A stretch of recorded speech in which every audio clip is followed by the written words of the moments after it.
The Pan American Health Organization, PAHO, is celebrating its 20th anniversary of Vaccination Week in the Americas. This year, the week runs from the 23rd to the 30th of April under the call to action, "Are you fully vaccinated? Get all your shots." Today, Davida Irish, the coordinator of Community Nursing Services and manager of the expanded program on immunization, the EPI, along with Rhonda Lowry-Robinson, deputy coordinator, Community Nursing Services here in the Federation of St. Kitts and Nevis, will tell us more about Vaccination Week and vaccines in general. Welcome to Good Morning SKN, ladies. Welcome, ladies. Good morning. Good morning. Thank you. Thank you. The last time I was in the company of nurses outside of the studio, I was in fact getting vaccinated. So this does bring some memories back. All right. So obviously this topic is very important, and we know that Vaccination Week, of course, is something that is being hailed by PAHO. What can you tell us about the affiliation between PAHO and nurses here in general, health sector? Well, Vaccination Week is celebrated the last week of April, and it's a worldwide celebration. So it's the time of the year when all countries basically boast, if you want to put it that way, about the coverage that they have when it comes to vaccine and life saved because of vaccine. So each year, as I said, we celebrate Vaccination Week. So this year it's celebrated from the 23rd to the 30th of April. And we do, here in St. Kitts, we also have our week celebration where we start in Vaccination Week with the opening of Vaccination Week, which were held by PAHO on Monday. Throughout the whole of this week, we will be having vaccination session. At each session, usually in our health centers, we would only speak about vaccination during a child health clinic. But for all of our clinics, antenatal, postnatal, diabetes, all of our clinics will be speaking about vaccination. And the focus this year is not just about any specific vaccination. It's about all the vaccine that we give. So we are entitled basically this week to vaccinate all of our children and adults that are not fully vaccinated. Oh, that's great. So you can expect to do a lot of work because of the efforts that you're putting into Vaccination Week. I think that's a very good point that you made, that you're not speaking to one vaccine in particular, because we've seen the news, we know what's going on here, and it seems as though our focus has been on one particular vaccine. Yes. And because because of COVID, worldwide there was a drop in other vaccines. People get scared because of the COVID vaccine and they get a bit shown off or deterred. So that's why the focus now is to bring back up the standard of vaccine, because vaccine save life. We know it works, we know it's safe. So we have to bring awareness of other vaccines, and not just the COVID vaccine. So yesterday we happened to have a talk in the studio concerning the polio vaccines. So you speak on all vaccines. So are you going to enlighten the public on all the vaccines that our body should have? Yes. Yes. Is that what it is? Yes. Okay. So what are the vaccines that our body should have, and can you tell us how do they work? Okay, so I'm going to briefly talk about our vaccination schedule. Okay. Because it's not ad hoc. Okay. Right? It's something that we have planned.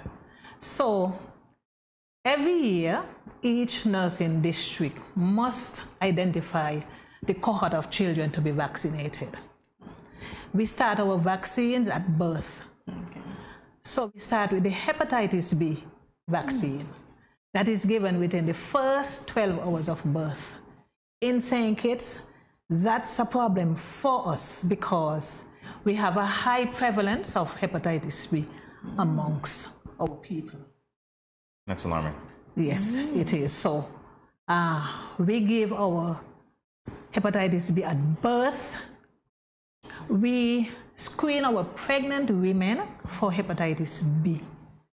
And so if a pregnant woman is infected with hepatitis B, that baby at birth is not only given the birth dose hepatitis B vaccine, but is also given the hepatitis B immunoglobulin injection to reduce the risk of that baby developing hepatitis B. So we begin at birth. Then we continue and we give our BCG vaccine. So that BCG vaccine is given around a month.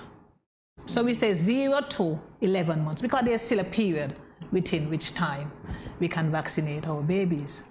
And BCG is Bacillus calmette-guerin, and that's the vaccine that protects children against tuberculosis. Okay. So tuberculosis affects the lungs, it affects the brain, it affects the skin. And insane kids, we give it because we still believe that we have the risk of people being infected with tuberculosis. Some countries don't give it, but we still give the BCG vaccine. That's a little scar on the shoulder. That injection is given intradermally, so just under the skin. So parents are accustomed, it leaves a raised area, and it stays on the skin for a few months, and then it heals with a scar. So parents are educated, and they know what to expect. Yeah, I think we've all got those. Yes. Oh, so that is the scar. Right, but you may see 2 scars though. I only have one, thank God. Some person, the older persons, there's a larger scar, which is against smallpox. Oh, my mom. Right? So, yes. So we continue. And then around 2 months, we give some other vaccine. We give what is called a pentavalent vaccine. And that is, penta means 5.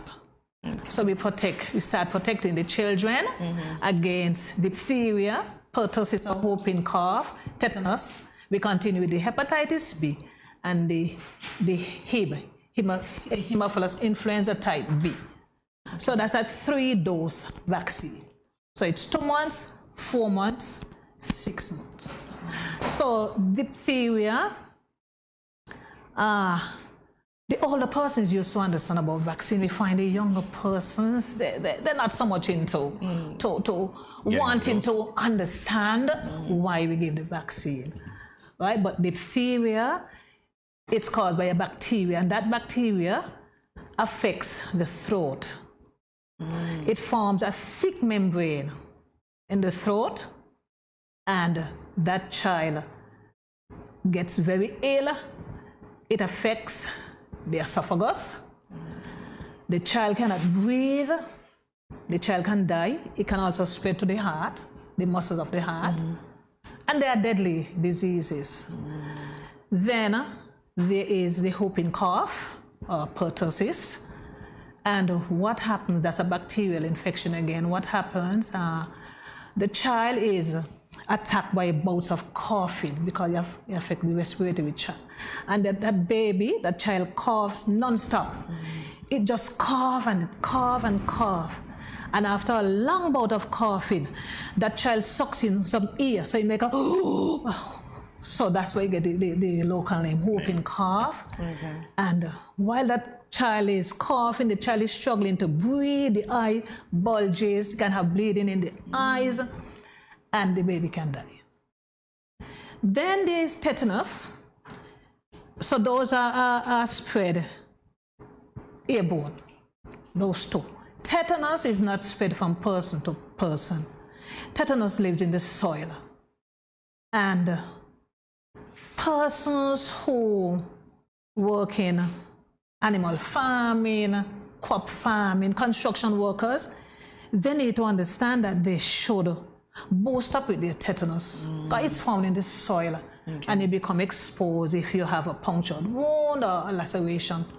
You know, the tetanus lives in the soil and it can get into the wound and cause toxin to develop. And most persons do not recover from tetanus.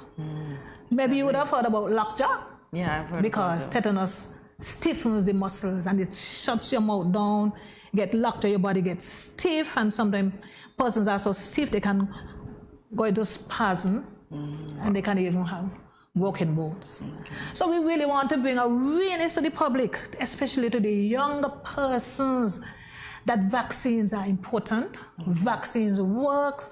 Vaccines save lives. We have vaccines that are available, and we need persons to come forward and be vaccinated.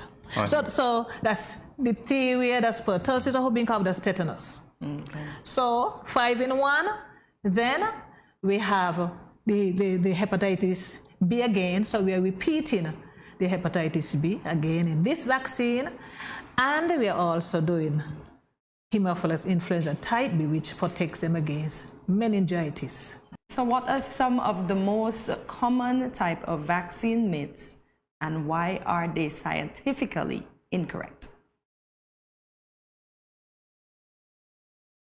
Anyone? It's like, who gets this one? Some persons think because they're not seeing certain diseases, there's no need to be vaccinated. And that's not true. We have a very good vaccination program. So we thank God that we are not seeing those diseases in our region, but the diseases are still there. And we have to remember that we travel. Right? So these illnesses, they're only a plane ride away. So we have to continue to vaccinate. It doesn't matter that we are not seeing the diseases in our region. We must continue to vaccinate. So that's one of the myths. People think because who is getting sick from polio? Why vaccinate? But we need to continue to vaccinate. So that's one of the myths. Is that the biggest one? Yes. Okay. Seemingly. Okay. Yes. Because we have to think about it this way. Up to 2017-18, when we had the breakout of MMR, of measles, and we know people travel from America, come to St. Kitts all the time, but we have pockets of people here that are not vaccinated with MMR, because we would never get 100%. That is true, because we always going to have person that opted to take the vaccine. Different cultures said no, different beliefs, they believe in vaccine. So we have to be very careful of, we may not see measles in St. Kitts, but it's out there. And as I said, we travel. So then the question that I have for you is, when we're talking about vaccination week, and as you said before, countries can boast of their vaccination rates, is that one of the ways that you are able to, say, use the data to compare where you need to be in terms of goals? Yes. Vaccination? Yes. Okay, well, that's good to know. Yes, because we have our target population. So we're able to say if it was 95% coverage, 100% coverage. So we have a track record of doing a great job. And you're boasting. So we can really boast. Yes. We can really boast regarding our API program. You know, even though we are having some challenges where we are finding that more persons now are refusing to vaccinate their children, we are still up at the 95 and over. So let's talk about that in terms of the myth concerning vaccination. Is one of the myths that you've had to fight against that vaccinations can induce illnesses as opposed to helping? Is that an actual myth, or is that something that the risk of it happening is so low that people tend to focus on, well, it's going to be greater if I do get vaccinated? Yes. That's another myth.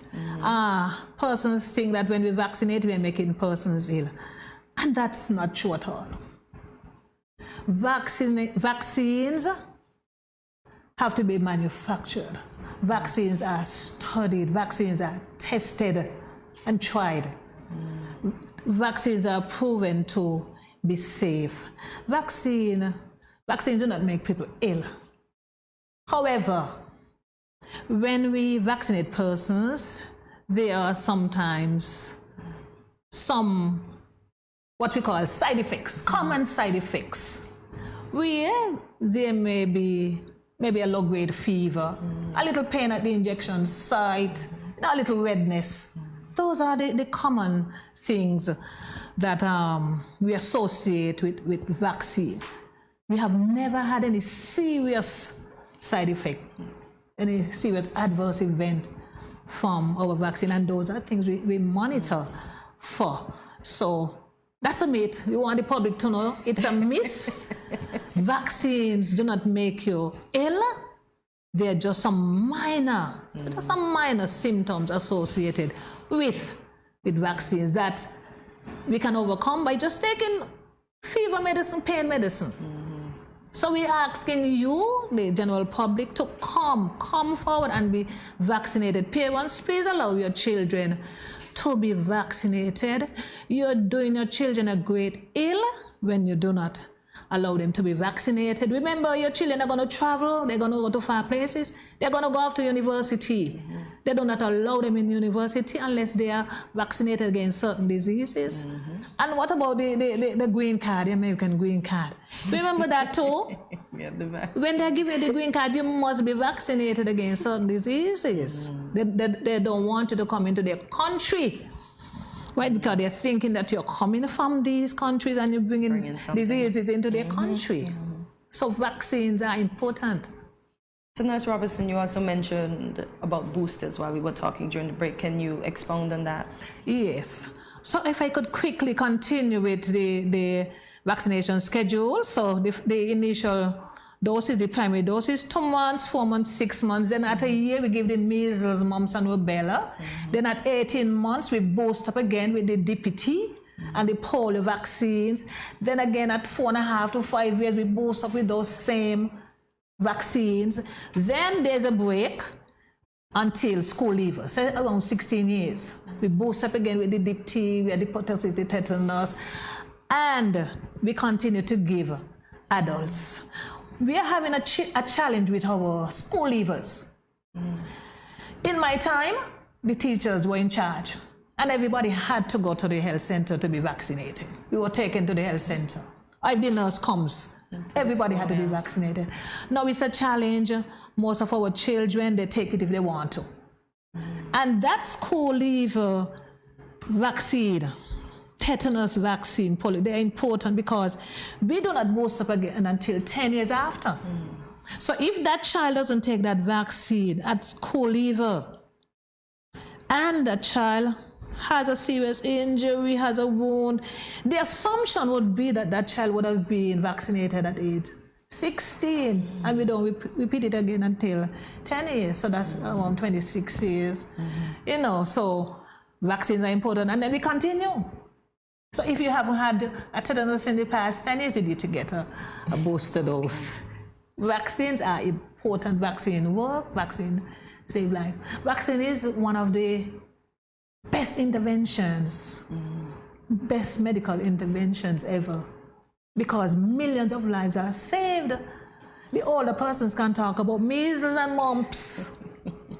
I was born in the 60s, and that is what we used to get. Yeah, does that make Everybody. me an older person? But no, we are not seeing it now. That's the question. Sorry. Yes, so as we continue to celebrate Vaccination Week this week, we ask the general public, adults, if you're not fully vaccinated, if you didn't have a booster in the last 10 years, you can go to any of the 17 health centers, both in St. Kitts, 11, and 6 in Nevis, to get your DT booster.